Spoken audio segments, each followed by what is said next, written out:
Hi Zach. I just wanted to ask, like, how's the mood like in the camp after the first match? You've had a few days. Hi Saurabh, it's a long tournament, right? So you have to keep the mood upbeat. It's still early days, very early days, I would say. So that's how the whole camp is looking at it. The intensity, the preparation, the way everyone is going on about doing their business has been fantastic. So yeah, we are looking for that first win of 2022 for us in this IPL. Niharika, can you go next? Hello, Zaheer. Niharika this side. My question for you is that in Mumbai's first match against Delhi, the bowling didn't step up. What have been your discussions with the bowling group in improvements for the next match against Rajasthan? Well, there have been a lot of constructive chats around the options which we can take. The first game is always a tricky one, and traditionally how we've been flaring up in the first game of the tournament. So we usually have been slow starters, but I'm happy with the way plans are working, the way everyone is looking at approaching this year. So you will definitely see that change in the coming games. It was a good learning for us. You've seen the CCI wicket is not a easy wicket for bowlers. You've seen yesterday's game also 200 plus runs were chased. So it was not an easy day for bowlers. But in terms of planning and prep, they are right on the money. Gaurav, next question, please.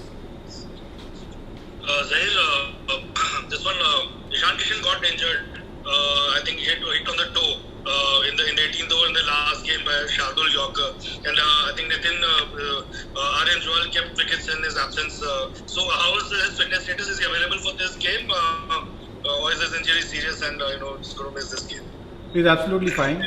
We've taken the necessary actions, whatever, just on the precautionary side, whatever required to be done. He has been practicing regularly, he's been training regularly. We had a gap in between, so that obviously didn't. That obviously helped him as well prepare for this game, and he's fully fit and available. Himanshu Agarwal, next question, please.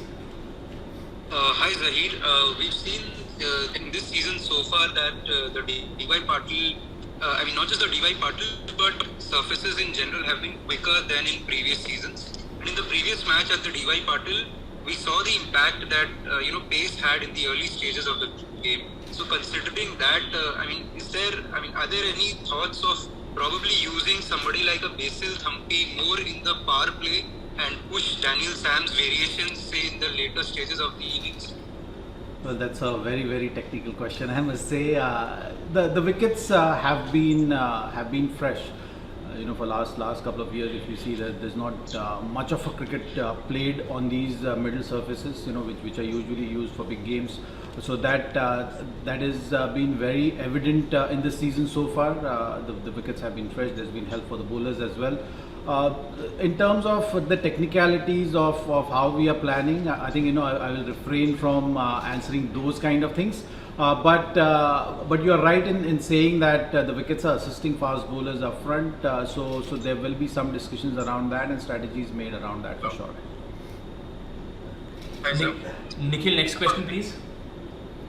Yeah, Zaheer, whereby Surya Kumar Yadav is back in the team after finishing his quarantine and is available for tomorrow's game. How crucial is that for the middle order? Considering that the middle order kind of fumbled in the first game. In general, Surya's presence in the team. He's a seasoned campaigner, known in my guy. I thought that was going to be the first question. It took a while for you guys to get to that question. Look, he's a retained player. He has been a key member of the side, and we are all eagerly waiting for him to take the field. He has been practicing, so that's all I can share at this point. Shubham, next question, please.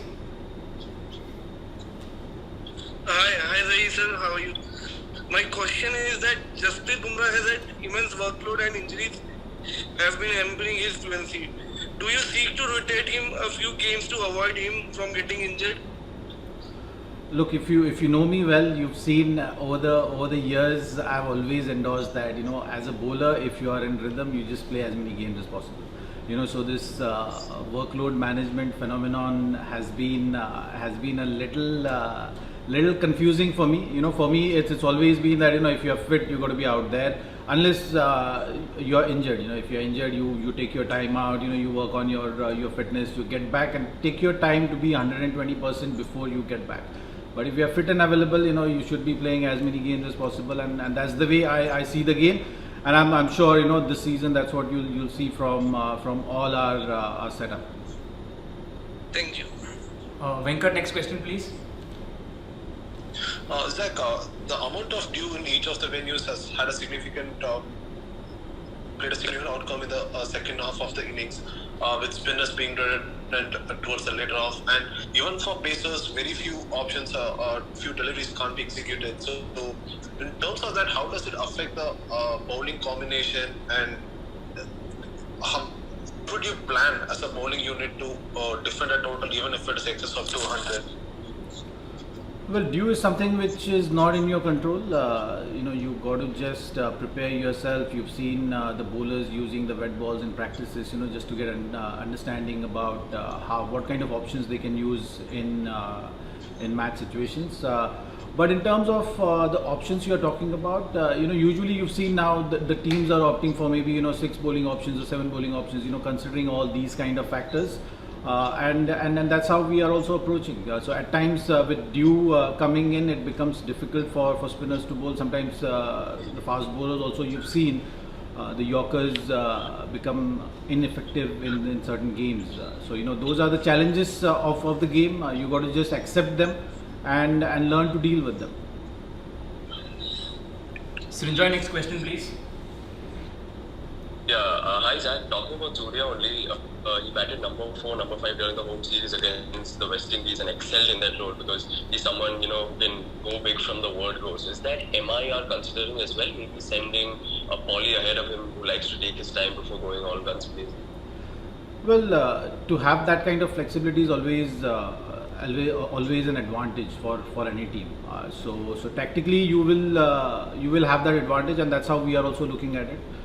So there is a possibility, or depending on the position we are playing, depending on the conditions we are playing in, we might opt for those kind of options. But at the moment, the discussion is pretty much to stick with whatever has been working for us and whatever a player can bring in terms of maximum impact.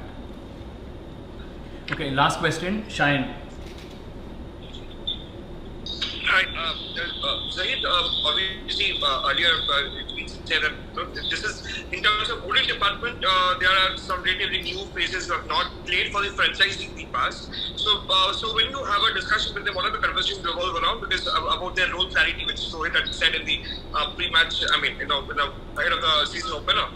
So in terms of, as far as you're concerned, what are the areas that you look at him? And you also spoke about Surya about, that he's been training with the team. So is he available for tomorrow's, is he available for selection for tomorrow's team?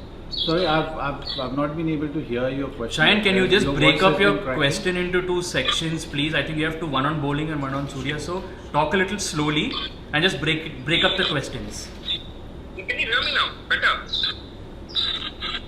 We can hear you, but there is some just disturbance. Talk there. a little slowly.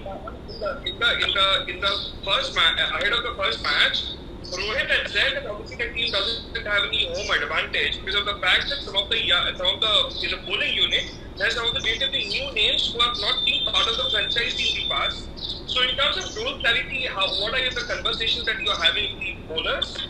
And secondly, you spoke about the Surya that he's training with the team for the last few days. So for tomorrow's match, is he available for selection? Yes, he is. Like I said earlier, he's been practicing. So that is something which we are all eagerly waiting for. And in terms of his availability for the next game, yes, he is. And looking at the role clarities which you are talking about, it's a process of every year. Every year you look to stack up your squad in a particular way. You want to take into consideration various factors around how the season goes. You got to have that flexibility as well, as how the season goes. So in terms of role clarity, the phases of the game have certain importance. You want to have your main bowlers or main batters batting certain phases. Also, it depends on the opposition how you want to plan where you're seizing those moments of the game tactically. So this is just a process which goes on, and effort is always made to have that communication, of clear, transparent communication with each and every individual of the squad. Okay, that's all we have time for. Thank you, and we'll meet you before the next game. Thank you very much. Have a good day, everybody. Thank you.